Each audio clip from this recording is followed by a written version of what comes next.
What's going on, everybody? It's your boy Zoe. No Days Off DFS. Your boy is back for the weekly daily videos Monday through Friday. If you guys are new here, make sure you guys go ahead and hit that subscribe button so you don't miss any of the content your boy drops over here on the channel, and drop a like on this video if this video or any of my other content stuff that I've been posting, stuff I've been doing, help you guys win some money. Definitely love the support and everything that I get over here. The comments and things like that means a lot. Definitely keeps your boy going in regards to doing this stuff right here, and I got more stuff pumping out over here for the channel. We're gonna just keep it rolling because the good times, they are pretty good. We're doing all right. So boy was on the road over these last couple of days. Unfortunately, of course, back from the All-Star break, I wasn't able to exactly do breakdowns and things of that nature, but I was still posting content, primarily, of course, over on the Patreon, because if you guys don't know, link for that down in the description below, $5 right there. That's the pat down there for you guys. Over here on the YouTube, because felt bad I wasn't able to give you guys any sauce, anything like that, was posting stuff over here on the community tab on my channel. So again, that's why I say hit the subscribe button, because I post stuff over there every now and then. You'll be able to see it, and definitely with some of the stuff I got coming soon, you definitely want to hit the subscribe button and stuff like that, to be able to check out the stuff I will be posting over there as well, because this is almost like Twitter. You can post whatever you want to post. You can even set it to where you have members and all the other stuff. So definitely check that out right there if you guys have not already. But as you can see, posted up a lot of my cores and things like that while I was on the road. Even gave a little bit of tidbit for, main studs and things like that that I was looking at and everything. If you played this core, I want to say this was the Saturday slate. Grimes, Zaire, Aaron Gordon, Denny Avnia. Unfortunately, the Denny Avnia, that game got blew out, but he was on pace for about 50 fantasy points, but still was not a bad core right there. Of course, if you guys had got my core that I had posted where I took down, what was it, third place I think I took inside of my single entry contest. Yep, took third, won $500 here on this one. This was Friday slate. Rollins, of course, he got put into the start lineup. Damian Lillard was out, but the whole lineup was great, and every single one of these plays, the core, 3 out of the 4 plays I put in the core went off. That's the big thing. The core plays have been smacking. Kuzma, Wendell Carter Jr., Rollins, and Jalen Duren. You can't see him down at the bottom, but that was the 4 players I had over here on the core. 3 out of 4 fires, flame. And then if you just get the feelings right, which don't worry, I'm gonna start giving you guys more of a player pool and stuff like that again, like what I was doing. If you guys are on the Patreon, then you guys know that I normally was posting up a player pool for you guys, so you guys be able to have that. But definitely check it out if you guys haven't already. But we back. Some decent back-to-back games today. NBA's in full swing, kind of the wind down. Everyone figure out their seedings, things like that. So we got some good balls to be played. Starting out, injury report like we always do. I'm not really going to get into much of the crazy news and stuff going on around the league. But I will say the Chicago Sky. This is a pretty deep draft class. I really don't understand why you guys traded. You guys are a young team. Definitely thought you guys would be building for the future, and not necessarily like a make the playoffs win now type move, because you guys just traded for Ariel Atkins. And I still don't understand why the heck you wanted Sloot. Like, that's still crazy to me, because you could have definitely picked up a guard in this draft. But that's my little WNBA. That's right around the corner. Literally right around the corner. We're going to have these ladies back for the WNBA season. If you guys don't know, I definitely do breakdowns for that as well. That's what we normally do in the off season before NBA comes right back again for us. So definitely looking forward to that as well. But anyway, NBA. Clippers taking on Detroit. Speaking of Detroit, they are what? 5th in the standings over there in the East? Last year, they was like bottom barrel team. But I guess when you got Cade Cunningham going out there dropping 70+ fantasy points, that'll do that for you. Which, speaking of, Cade was one of my core plays I had last night. Went for 70+ at low ownership. Unfortunately, your boy had Cole Anthony in his line. I ain't even going to talk about it.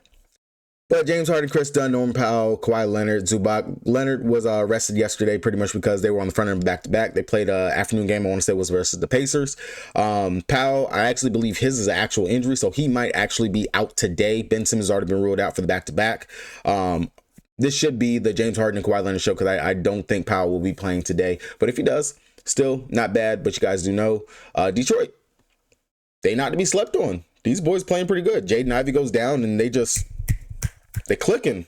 Cade Cunningham showing why he was a #1 pick. No news really to report over here for Detroit. Don't really expect too much to come out from there. Didn't see anything yesterday. Denver. got beat by the Luka-led, new-looking Los Angeles Lakers. They got thrashed in that game. I watched that game. It was actually pitiful to see. But Luka it might work. It might work. Still don't have a necessary big, but they got to play, honestly, continuous physical defense if they want that to work right there. But this is going to be I think, a great game. Highest total on the slate, 245.5 total over here for the Denver Nuggets taking on Indy. This is it's crazy for the total here. But Jamal Murray and Gordon, fully expect for both those guys to play. No news necessarily for Indy, except for that TJ McConnell got injured yesterday. Would expect for him more than likely to be out. So it's going to be some bench rotation in minutes that could possibly open up for someone else over there. Chicago Bulls taking on Philly, looking much better after the break. Could be white game time decision, but Ayo Dosunmu, he's going to be out for a while over there for them. Smith looks like he's out. Patrick Williams, he's out as well. So some good minutes in rotation. I got a play that I think could possibly be a couple of plays that could be on the radar for us over here on Chicago that I definitely think we should pay attention to, especially because Philly is still Philly and they are a shell of themselves. Joel Embiid, get the damn surgery, bro.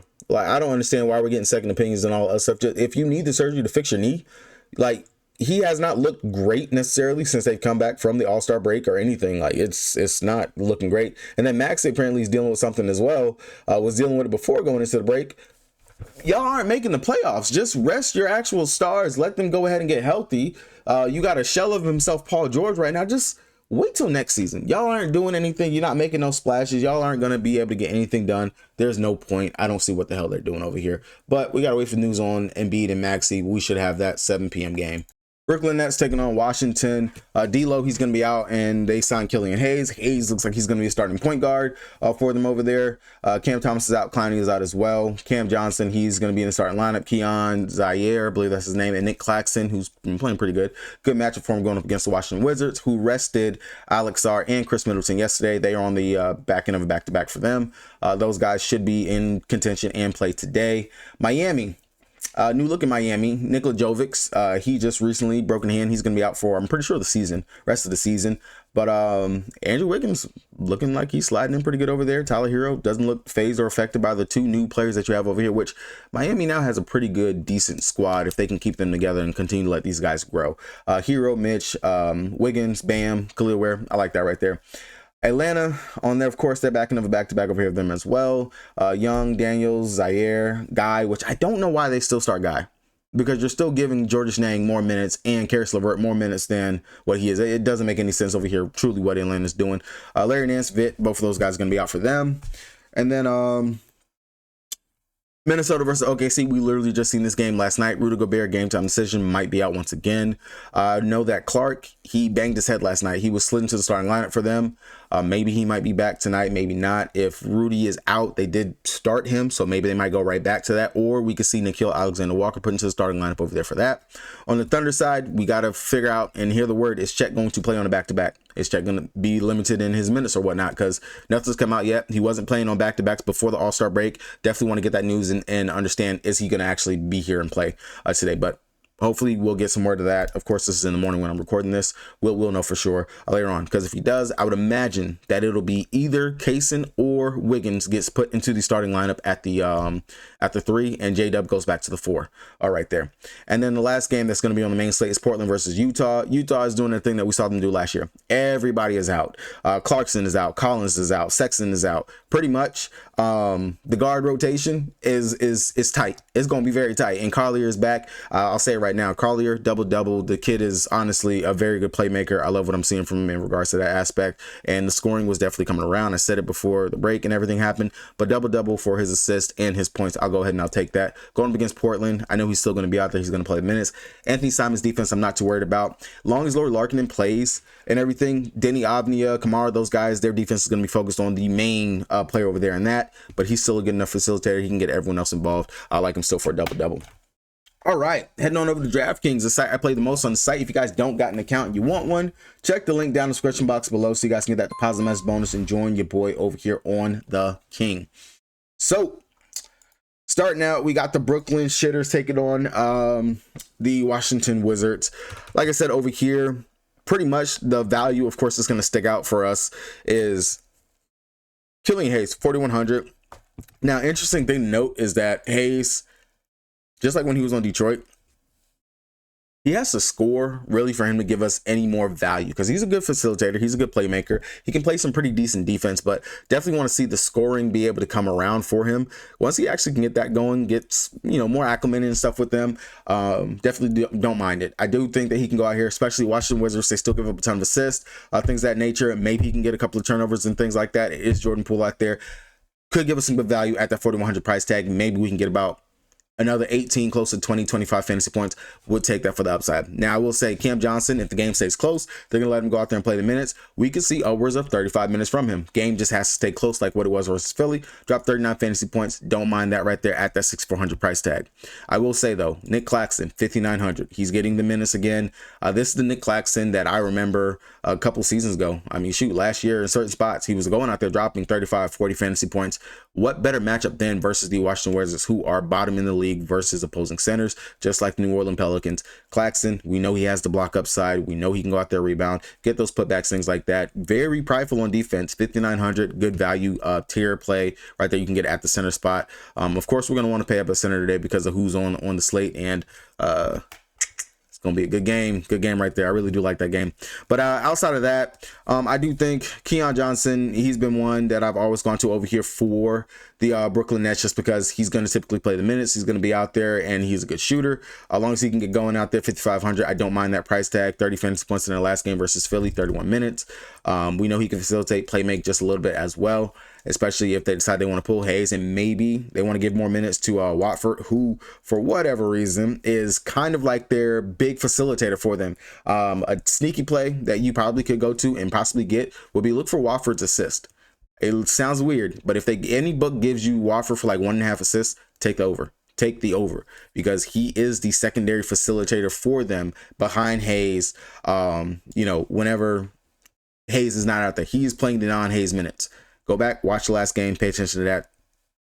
Don't ask me why I was watching the Brooklyn Nets last time when they versus Philly. Do not ask me. Do not ask me why. Outside of that, really not too interested in anything else over there on the Brooklyn Nets. Really just looking for them for value on today. Not going to poke and pry and go with too many. Flip side of things over here for Washington, if Sarr is good to go and that ankle was more of just a management type thing, wouldn't mind getting to him. He's definitely had an up and down in regards to his rookie season and what he can give us, but 5,600, I still do attack opposing centers going up against the Brooklyn Nets. Not scared of it, especially for a center that can actually stretch full like Sarr. I'll take that for the 5,600 price tag. But if he is out, 4,900 Rashawn Holmes, who went out there, he played 29 minutes, gave us 28.5 fantasy points, back into his value realm where we would be comfortable playing him at. I don't mind going there. Outside of that, if you want to take a stab at Chris Middleton, 5,700, be my guest, but he's not going to play. I don't think he's playing more than 28 minutes at most. Like, why? You're trying to develop the young guys and stuff over here. Outside of that, I would rather go to a Keontae George, a Koulibaly. Those would be the main guys I would rather get to. I typically do not play Jordan Poole on back-to-backs. That's just being very honest. I understand this is the Brooklyn Nets, but Brooklyn Nets actually have done pretty decent at limiting opposing point guards and things of that nature. So not too interested in Poole. I would rather just stick with the young guys. Now, if Middleton is going to be held out again for whatever reason, or Sarr is going to be out, maybe we could see some more minutes as well for Shem Penny, who they went ahead and they started last time, 3,800. I'll take a stab and I'll look in that direction as a possibility. Clippers taking on Detroit. Let's look and read into Norman Powell, see what's going on. Ruled out for Sunday against the Pacers.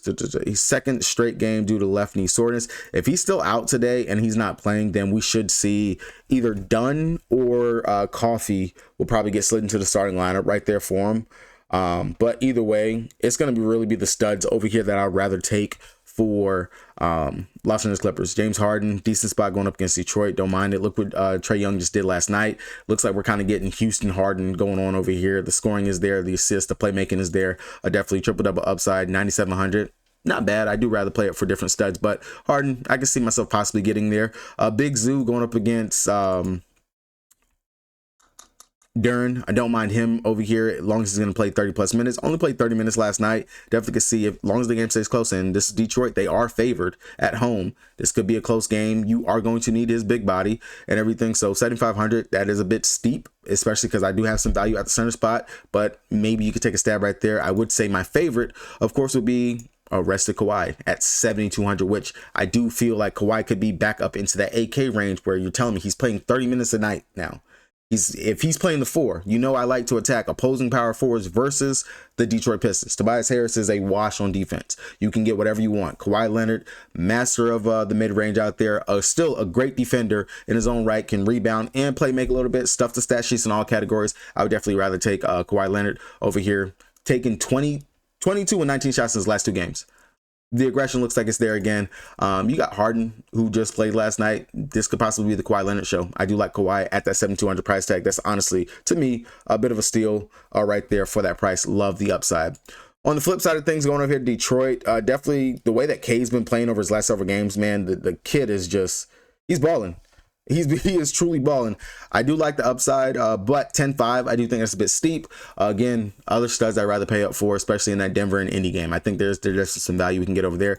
Don't necessarily think we're going to get another 70+ fantasy point outing from him. Not going to put it out, but 10-5 is a bit steep to want to try to sit up there and pay for Cade. Now, I will say maybe we can go to an Asir Thompson if you want to get a run back from this game. 5,600, only 17 minutes yesterday, but 24 fantasy points, got himself in foul trouble.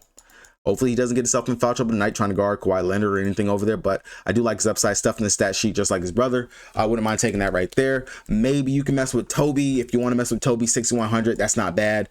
Possibly I could see going in that direction, or Jalen Duren if he decides he wants to come out here, be aggressive, give us a little bit of something like what he's done in past games. Opposing centers going up against the Los Angeles Clippers. We just saw Miles Turner drop 36 fantasy points, Brook Lopez 44, Filipowski 34. Only difference is that those guys shoot threes. Duren does not. So maybe temper our expectations just a little bit what Duren can give us, but he should be able to go out there and still give us about a 30-35 fantasy point outing, as long as he keeps himself out of foul trouble as well. Over here off the bench, really nobody sticks out to me as must plays or anything that I want to get to or that I would prioritize or anything like that of that sort. Going on over to Denver Nuggets taking on the Indiana Pacers. Now, I could see you stacking this game. I typically myself, whenever I build my lines, especially on 7, 5, 7, the bigger slates, things like that, I normally don't like to play more than 2 players from a team. That's just myself, my rule. I will stick to 2 players if I'm going to take anything. The total in this game, I don't mind getting 3 players from one team in this game. I really, really, really do not, because there is some value to me on a couple of these players.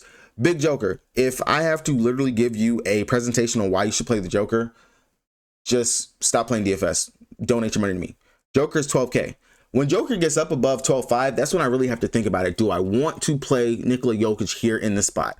Is this really going to be the spot that the Joker goes out here and he gets me his, because his floor typically is going to be about 60 fantasy points. Is it going to pay it off? Am I going to have enough value? Are there enough spaces in spots where I can go to right here? That's when I'll think about that. When he's at that 12.5, 12.8, 13K. He's sitting at 12K. Perfect leverage, good spot. Didn't play. One of the teams that didn't play yesterday, not on a back-to-back, coming off of an embarrassing loss versus the Los Angeles Lakers over there. So, love this spot for the Joker. I don't believe that he's going to go out here and give us a repeat of what just happened versus LA, who was playing very physical. Last season versus them in Indy, he dropped 70 fantasy points in that game. We already know that he has triple-double upside. Would not be surprised if he goes out here and gets the triple-double. You can definitely take that. I know it's going to be minus money. It's not going to be plus money at all for him. One of the things you possibly could go ahead and take would be take the Joker for, like, I don't know, 12 assists would actually give you some value. But the Joker, 12K, no reason for you not to want to go ahead and play him and him be your stud. And I'll tell you right now, that is my main stud for today that I don't want to get up and play today. Now, outside of the Joker, for me, Jamal Murray, 7,700. I'm not worried about this Q tag. He's had it a couple of games and whatnot. He's been looking pretty good when he's out there. I'm not going to expect him at 70 plus, but I definitely do see with the pace of this game, the shot attempts, the shots being able to be put up, the playmaking that he still even can do with the Joker being out there. I definitely do like this spot for Jamal at 7,700.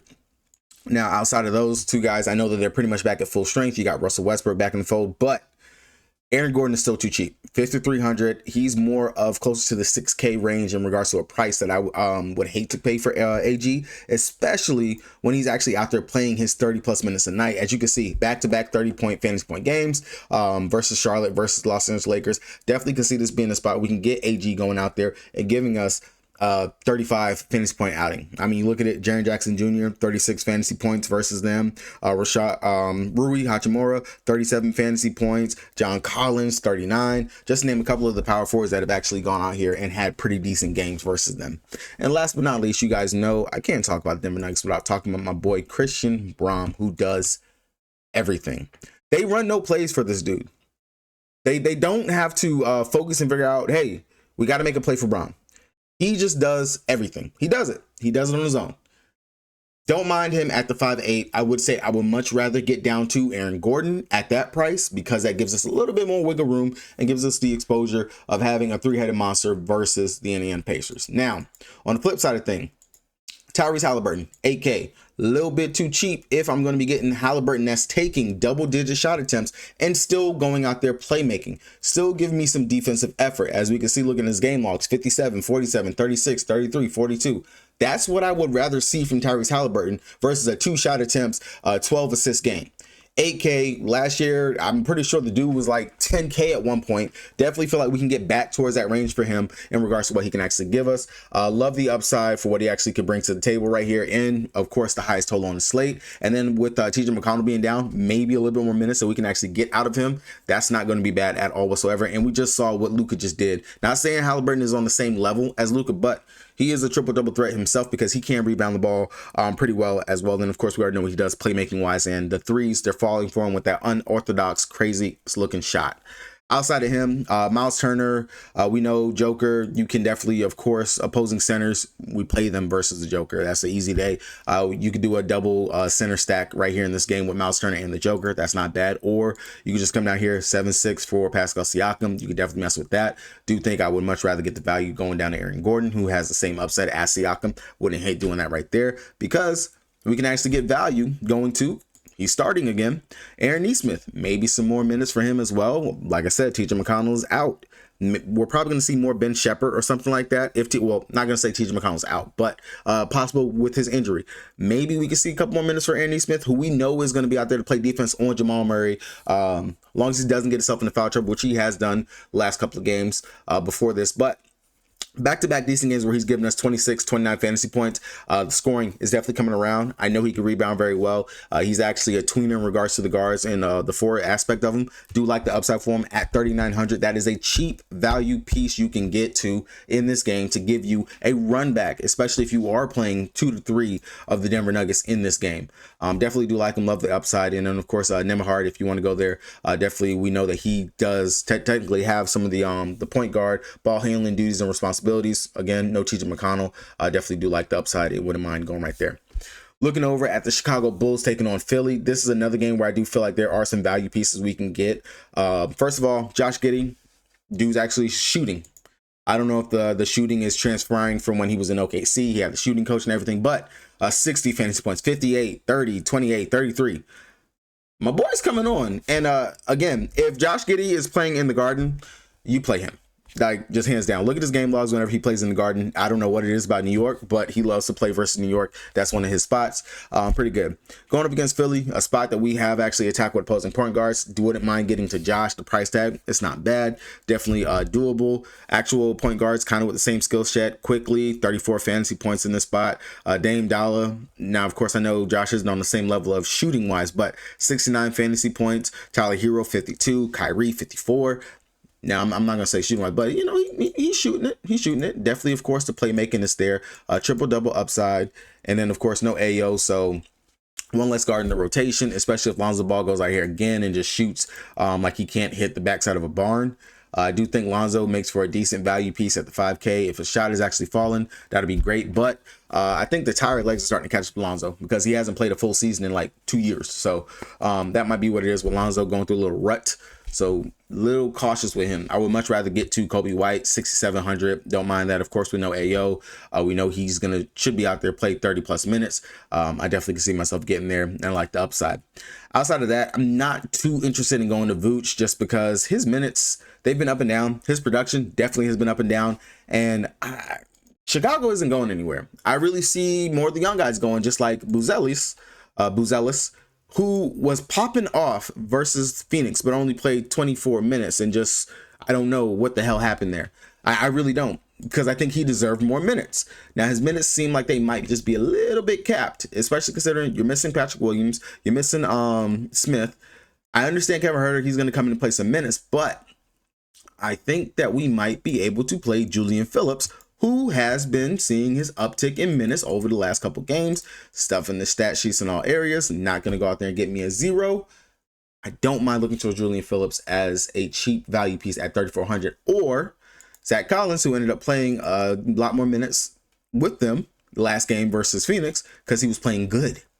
If he goes out here and he plays good once again, maybe we could see some really great minutes. We do know that Zach Collins can be a very good fantasy point per minute producer when he's out there.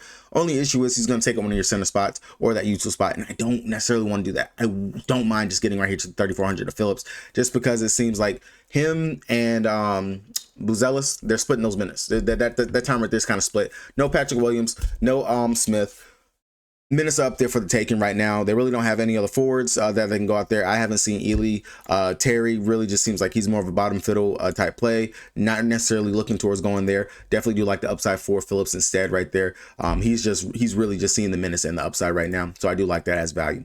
On the Philly side of things, we got to get the word on if Embiid's going to play. If Embiid's out and Maxey's in, of course, we play Tyrese Maxey. Going up against Chicago, they still bleed points and stuff to guards. If Embiid and Maxey are out, then Kelly Oubre Jr., Quentin Grimes, Yabusele, Paul George, all these guys become contention and in play for us, or depending on who they actually start at center. If it's Drummond, it's Chicago. We still play centers versus Chicago.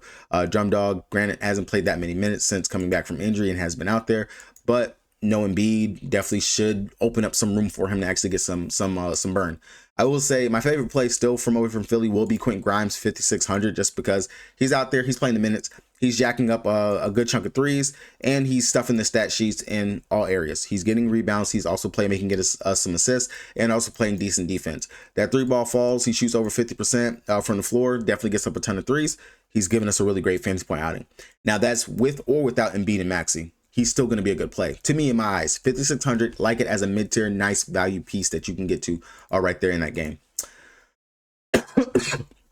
Miami taking on Atlanta. Back end of a back for them. Really not too interested personally in too much from this game. Now, I will say Tyler Hero, 8,500. That can entice me just because with the new addition of Wiggins, Davion Mitchell, Hero doesn't seem like he's necessarily taking a slump with those guys being there, at least since the All-Star break. 21, 23 minutes. I'm sorry, not 21, 23 minutes. 21st and 23rd, those two games we're going to look at right there. Played 40 minutes in both these games. I want to say one of these went to overtime. 44, 67 fantasy points.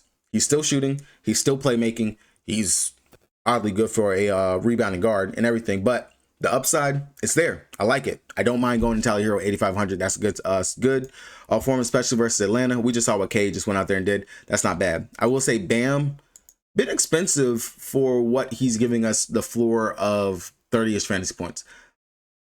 This guy is who we consider a very good playmaking big. Not really seeing too much from him out there with it. And then the defensive stats, they're not really been there. Maybe I would much rather get down to Wiggins at the 6,500 price tag, who is showing me he's out there to play the minutes. He's playing the minutes. The upside definitely is there for Wiggins, and I don't mind going to him instead, looking like he's finding his gelling spot with the team, especially now they're not going to have Nikola Jovic. That's not going to eat into the power forward or the small forward minutes right there. So maybe some more upside that we can get for Wiggins, but that should also maybe open up some more minutes for my boy Jaime Jaquez, who is slowly losing his shine. Definitely GPP option 5.5. I would much rather find the 1K to get up to Andrew Wiggins instead of getting myself down there to that spot. Outside of that, Davion Mitchell, as long as they start him and he's playing 30+ minutes, I don't mind him as a nice, cheap piece to get from this team. 4,200, that's great. He's not going to have to deal with the Dyson Daniels defense. That's going to be all on to Tyler Hero. Maybe we could see some more shooting upside from him here in the spot. Don't mind going there to that at all. On the Atlanta side of things, of course, they just played a barn buster versus Detroit. Trae Young is Trae Young. I don't have to talk about that. I will say he did play some pretty heavy minutes yesterday. But Dyson Daniels, 6,900, underneath that 7K threshold where he was getting up there too.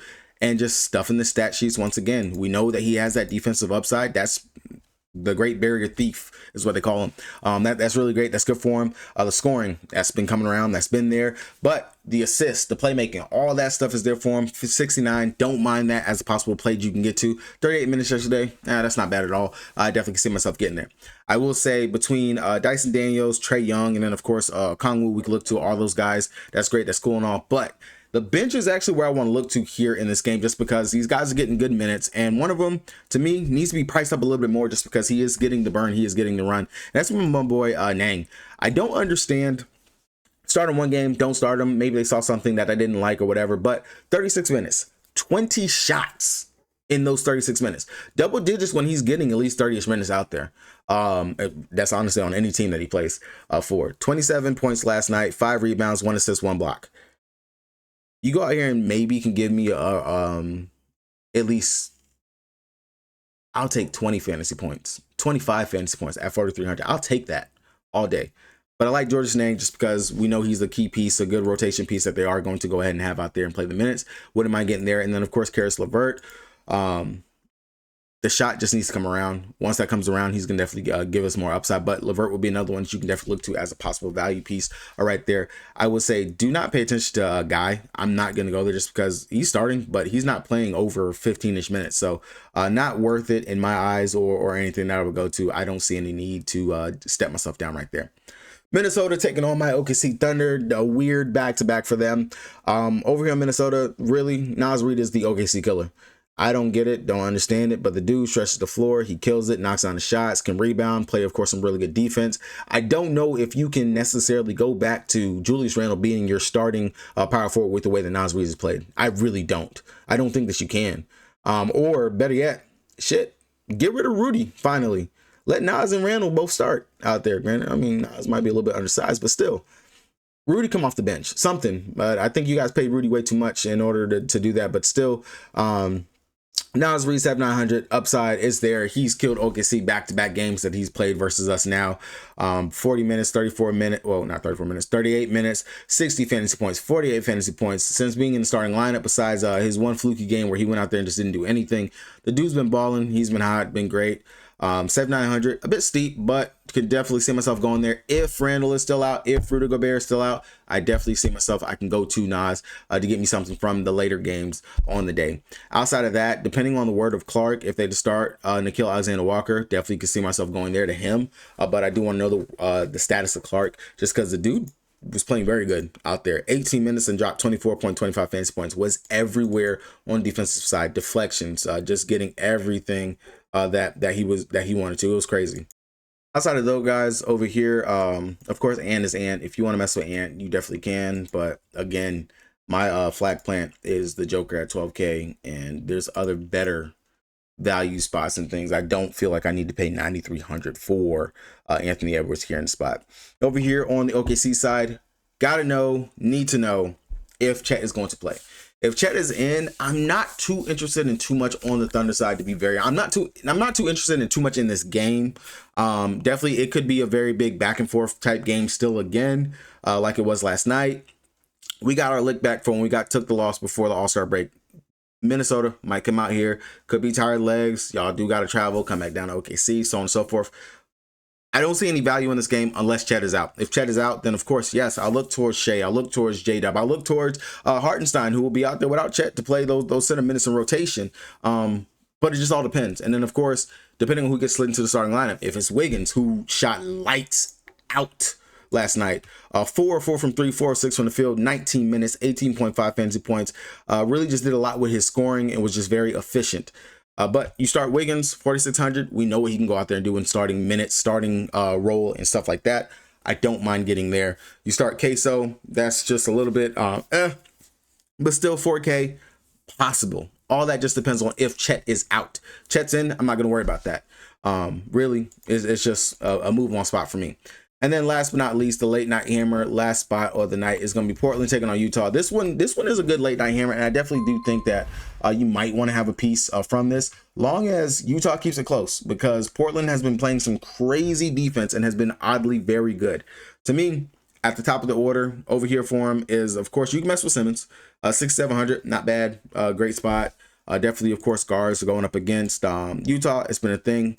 You can go there. But for me, Denny Avnia, just the stat sheet stuffer, does everything that they can. And like I said, last game out was on pace to be able to go out there and give you 50 fantasy points if the game didn't blow out. He is doing everything out there. Defense, rebounding, assists, the scoring. It's all there for him. 6,300. I like it. Opposing power forwards going up against them. Dylan Brooks dropped 30. Dylan Brooks dropped 30. J-Dub dropped 42. Rui dropped 35. So it's a good spot for the opposing power forward out there. And the last time that he did play versus them, and this was off the bench earlier in the season, he went out there and dropped 50 fantasy points. I love it as a late night hammer. Wouldn't mind getting there. Same thing for Kamara, 5,600. The shot has definitely come around. He's definitely shooting lights out. Another stat sheet stuffer when he's out there.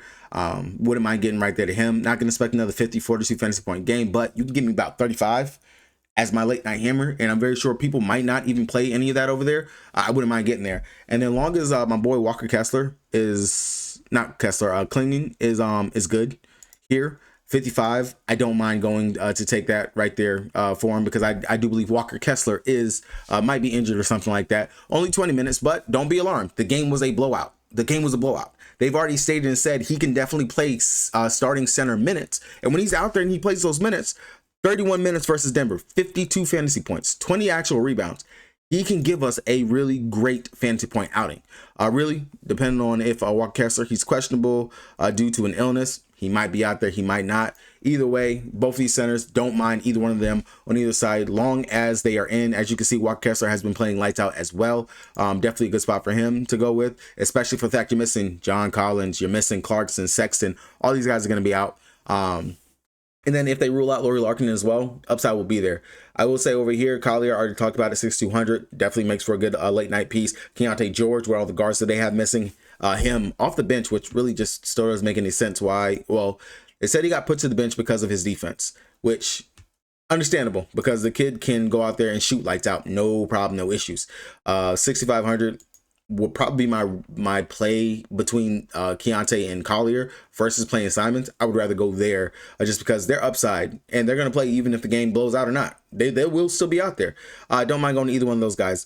Sensible, as long as they got him starting, whether he's playing the 2, the 3, whatever, you could definitely go there. Might be able to go give us some of these legacy runs that he was having earlier this season when a lot of the guys were missing, where he dropped 51, 32, 22, 30 fantasy points. Maybe we can get that from him at 42. That's not bad.